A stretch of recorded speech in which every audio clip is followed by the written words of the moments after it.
ہم سب ایک بس میں سوار ہیں اور ہم سب اس بس کے کنڈکٹر ہیں اور وہ بس پاکستان ہے. ہمیں کوشش کرنی چاہیے کہ یہ بس چلتی رہے. نمبر 13 پہ ہے ایک وصیت کی تعمیل. علامہ اقبال اور طاہر لاہوتی یہ سارے خاکے ہیں. اور خاکہ کسے کہا جاتا ہے؟ حالات زندگی کا مختصر نقشہ کھینچنا خاکہ کہلاتا ہے. پہلا خاکہ ایک وصیت کی تعمیل مولوی وحید الدین سلیم کا خاکہ ہے اور انہی کی فرمائش پر لکھا گیا. فرحت اللہ بیگ نے جب خاکہ ڈاکٹر نذیر احمد کی کہانی کچھ میری اور کچھ ان کی زبانی لکھا تو مولوی وحید الدین سلیم نے وہ خاکہ پڑھا اور ان کے دل میں بھی یہ خواہش پیدا ہوئی کہ کاش میرا بھی ایسا شاگرد ہوتا اور مجھ پہ بھی ایسا خاکہ تحریر کرتا. تو فرحت اللہ بیگ نے مزاحی انداز میں کہا کہ بسم اللہ کیجئے مولوی صاحب، آپ مر جائیے، میں آپ پر خاکہ تحریر کر دوں گا. قدرت کا کرنا ایسا ہوا کہ وہ واقع ہی فوت ہو گئے اور انہوں نے ان کی وصیت کی تعمیل کی. مولوی وحید الدین سلیم کا خاکہ فرحت اللہ بیگ نے تحریر کیا. اس کے بعد علامہ اقبال کا خاکہ ہے اور ان کی زندگی کا یہ دلچسپ خاکہ ہے. چراغ حسن حسرت نے تحریر کیا ہے. طاہر لاہوتی، اے طاہر لاہوتی، اس رزق سے موت اچھی جس رزق سے آتی ہو پرواز میں کوتاہی. طاہر لاہوتی ضیاء جعفری کا خاکہ ہے اور وہ اردو اور فارسی کے شاعر تھے، صوفی مزاج تھے. آخر میں نمبر 16 اور 17 پہ مرید پور کا پیر اور حاجی اورنگزیب خان دو طنزیہ مزاحیہ مضامین ہیں. مرید پور کا پیر میں نااہل خود ساختہ لیڈر اور اس کا انجام دکھایا گیا ہے اور آخری مضمون ہے طنزیہ مزاحیہ حاجی اورنگزیب خان. بشارت اور روایتی پٹھان سردار جو خوش خوراک ہوتے ہیں اور عمارتی لکڑی کا کاروبار کرنے والے ہوتے ہیں، ان کا نام ہوتا ہے حاجی اورنگزیب خان. اس مضمون میں بشارت اور حاجی اورنگزیب خان کے درمیان جھگڑے کی دلچسپ کہانی بیان کی گئی ہے. حصہ نظم دیکھیے. پہلی نظم جواب شکوہ ہے اور اس کی ہیئت ہے مسدس ترکیب بند.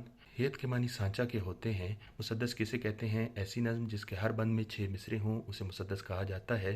اور پھر اس کے بعد دوسری نظم ہے بڑھے چلو. وطن کی حفاظت کے لیے، وطن کے دفاع کی خاطر آگے ہی آگے بڑھتے جاؤ اے ملک کے جوانوں، اور یہ اختر شیرانی نے تحریر کی ہے. اس کی ہیئت ہے مسدس ترجیح بند. جواب شکوہ کی ہیئت ہے مسدس ترکیب بند اور اس نظم کے ہر بند میں 6 مصرے ہیں لیکن کوئی مصرع یا شعر دہرایا نہیں جا رہا، ٹیپ کا شعر نہیں ہے، ٹیپ کا مصرع نہیں ہے. یہ مسدس ترکیب بند ہے جواب شکوہ، اور بڑے چلو مسدس ترجیح بند ہے. تو اس میں ٹیپ کا شعر موجود ہے، اس وجہ سے مسدس ترجیح بند یہ کہلاتی ہے. مناظر سحر نظم میں صبح کی منظر کشی کی گئی ہے اور اس نظم کی ہیئت ہے مسدس ترکیب بند. شکست کی آواز پابند نظم ہے. ستارے سونیٹ اطالوی صنف سخن اور اس کے کل مصرے ہوتے ہیں 14 اور اس کا پہلا حصہ مسمن کہلاتا ہے اور دوسرا حصہ مسدس کہلاتا ہے. مسمن میں کل 8 مصرے ہوتے ہیں اور مسدس میں 6 مصرے ہوتے ہیں. نمبر 6 ہے نفیر عمل. عمل کی پکار. عمل سے زندگی بنتی ہے، جنت بھی جہنم بھی. یہ خاکی اپنی فطرت میں نہ نوری ہے نہ ناری ہے. اٹھ باندھ کمر کیا ڈرتا ہے، پھر دیکھ خدا کیا کرتا ہے. نفیر عمل. چلنے والے نکل گئے ہیں جو ٹھہرے ذرا کچل گئے ہیں. اور مجید امجد کی یہ نظم ہے نفیر عمل اور اس کی ہیئت ہے مخمس ترجیح بند. اور اس کے بعد 2 آزاد نظمیں ہیں. آخر میں ہمیشہ دیر کر دیتا ہوں منیر نیازی کی نظم ہے. بڑے ڈرپوک ہو یہ وزیر آغا کی نظم ہے. آزاد نظم میں مصرے چھوٹے بڑے ہوتے ہیں. ہمیشہ دیر کر دیتا ہوں انسان کی نفسیات کی عکاسی کی گئی ہے کہ بعض ضروری کاموں میں وہ دیر کر دیتا ہے. حصہ غزل دیکھیے اور اس میں شعراء دیکھیے. علامہ اقبال، فیض احمد فیض، احمد ندیم قاسمی، ناصر کاظمی، شکیب جلالی، احمد فراز، ظفر اقبال اور شہزاد احمد. ان کے غزلوں کی ردیف اور قافیہ میں نے لکھ دیا ہے تاکہ پتہ چل سکے کہ کس شاعر کی یہ غزل ہے. علامہ اقبال کی غزل کا قافیہ اور ردیف دیکھیے. زمینوں میں، حسینوں میں، جبینوں میں، اس طرح یہ اس کے قافیے ہیں. اور ردیف میں فیض احمد فیض ہاتھ نہیں، ساتھ نہیں، بات نہیں، اس کا قافیہ اور ردیف ہے. اسی طرح احمد ندیم قاسمی مر جاؤں گا، بکھر جاؤں گا، کدھر جاؤں گا، یہ اس کا قافیہ ردیف ہے. ناصر کاظمی پورا مصرع تھا سفر منزل شب یاد نہیں، اور یہاں میں نے صرف شب لکھا ہے. کب، جب، سب، یہ اس کے قافیے ہیں. شکیب جلالی دو چار گرے بیکار گرے، یہ ان کی غزل کا قافیہ اور ردیف ہے. احمد فراز سرکار کو کیا بولنا ہے، طرفدار کو کیا بولنا ہے وغیرہ. ظفر اقبال شراکت نہیں کی، محبت نہیں کی. شہزاد احمد کیا کرتے تھے، پیا کرتے تھے، جیا کرتے تھے، ان کی غزل کا قافیہ ردیف. اب آ جائیے حصہ گرامر کی طرف. سیکنڈ ایئر سال دوم میں حصہ گرامر. سب سے پہلا سوال ہی گرامر کا ہے اور وہ معروضی سوالات تمام گرامر کے ہوں گے. سوال نمبر 2 میں بھی کچھ حصہ گرامر کا ہوگا. سوال نمبر 6 آبیتی یعنی اپنی کہانی، اپنی زبانی درخواست یا روداد آئے گی اور یہ 8 نمبر کی ہوں گی اور ان میں سے کوئی بھی چیز آ سکتی ہے، آبیتی، درخواست یا روداد. درخواست کس طرح آپ نے تحریر کرنی ہے. درخواست کا آغاز آپ بخدمت جناب سے کریں گے اور جس کو بھی آپ درخواست لکھ رہے ہیں یہی تحریر کریں گے بخدمت جناب، اور اس کے بعد آپ صاحب نہیں لکھیں گے. اور دوسری لائن میں عنوان درخواست برائے جرمانہ معافی، جس مقصد کے لیے آپ درخواست لکھ رہے ہیں وہ آپ تحریر کریں گے، یا درخواست برائے حصول سند وغیرہ. اور تیسری لائن میں آپ جناب عالی تحریر کریں گے. ایکسکلیمیٹری مارک ندائیہ.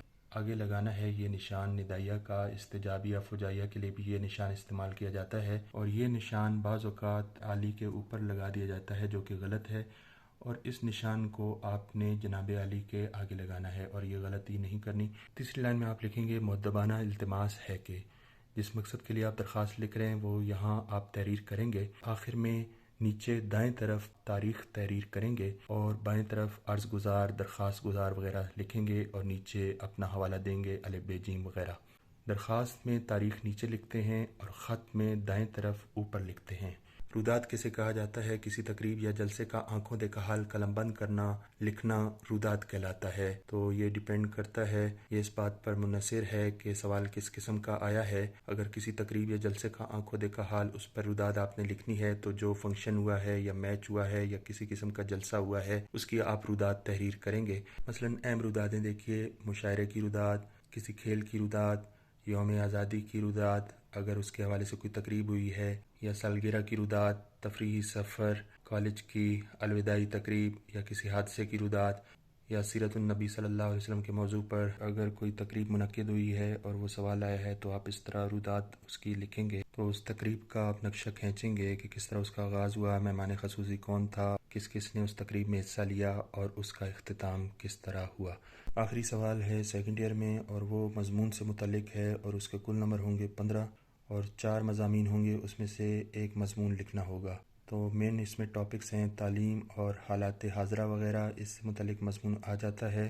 جس طرح استاد کا احترام ہے، قومی تعمیر و ترقی میں طلباء کا کردار، ہمارا نظام تعلیم، تعلیم نسواں، عورتوں کی تعلیم، سائنس کے کرشمے، انٹرنیٹ، آلودگی اور منشیات وغیرہ، اور اس کے علاوہ حالات حاضرہ جس طرح کورونا کی وبا تھی یا سیلاب، تو ان حوالوں سے آپ نے تیاری کرنی ہوگی۔ اور مضمون آپ نے پیراگراف کی صورت میں لکھنا ہے، اس میں آپ اشعار بھی لکھ سکتے ہیں، اور یہ بات بھی ذہن میں رہے کہ یہ 15 نمبر کا ہے تو 4-5 صفحات آپ اس میں تحریر کریں گے، اور اس طرح آپ خوبصورت انداز میں مضمون تحریر کریں گے۔ تو آج ہم نے سیکنڈ ایئر کے تمام نصاب اور پوری کتاب کا سرسری جائزہ لیا۔